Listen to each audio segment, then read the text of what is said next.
Let's graph the following conic section. For a hyperbola, we'll list the foci and we'll also name the asymptotes.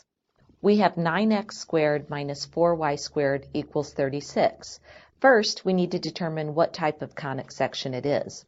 We'll notice that the x squared and y squared are both on the same side of the equation, and the x squared has a positive coefficient and the y squared has a negative coefficient, so this indicates that it's a hyperbola.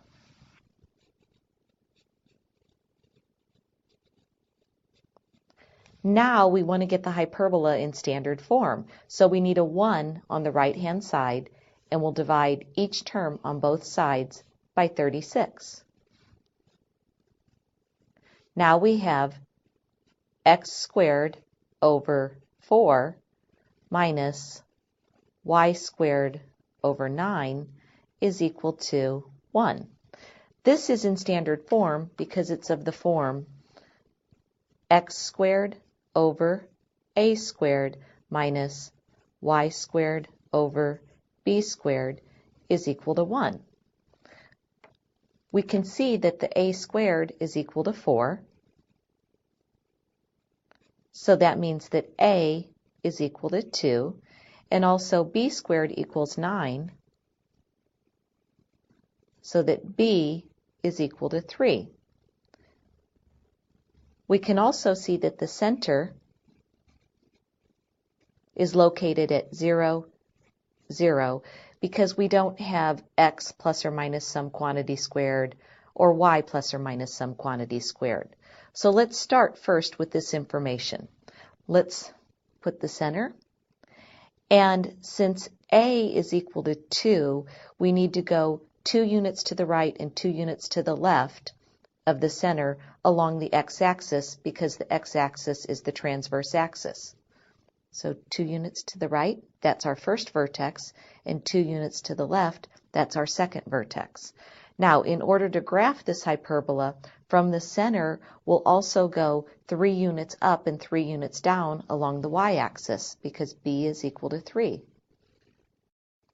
And then we'll draw a rectangular box containing those 4 points that I just graphed, and we'll draw diagonals through the corners of this rectangular box.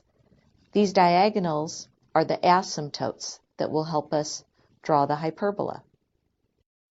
Now we need a couple more pieces of information.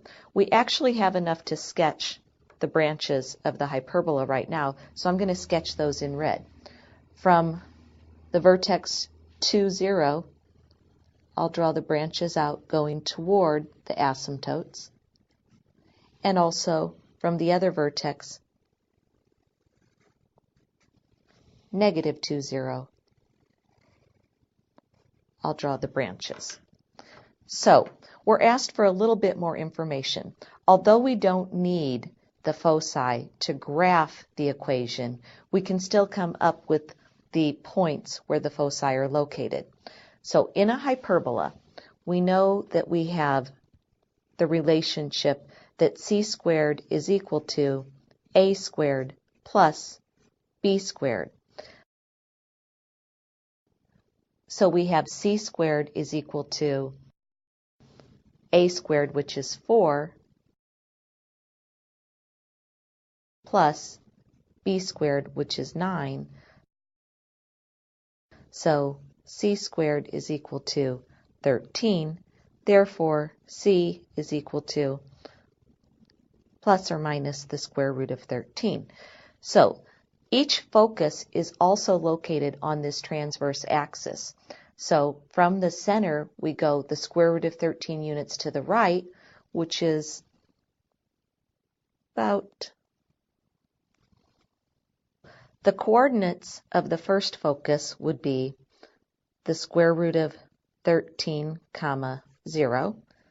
That's one focus. And the other one would be negative square root of 13, 0. Now we're asked for one more piece of information. We want the equations for the asymptotes. So we have asymptotes that are of the form y equals plus or minus b over a times x. We always use these equations for asymptotes, y equals plus or minus b over ax, when our x squared term has a positive coefficient. In other words, when the branches of the hyperbola cross through the x-axis, this is the equation that we use. So in our case, we have y is equal to plus or minus b, which is 3, over a, which is 2x. So I'm going to highlight the information that we have. Y is equal to plus or minus 3 over 2x are the equations for the two asymptotes, these two diagonals that I drew through here. The location of the foci are right here, plus or minus the square root of 13 and 0. The vertex is located at 2, 0, and the other vertex is at negative 2, 0. And here is the graph of our hyperbola.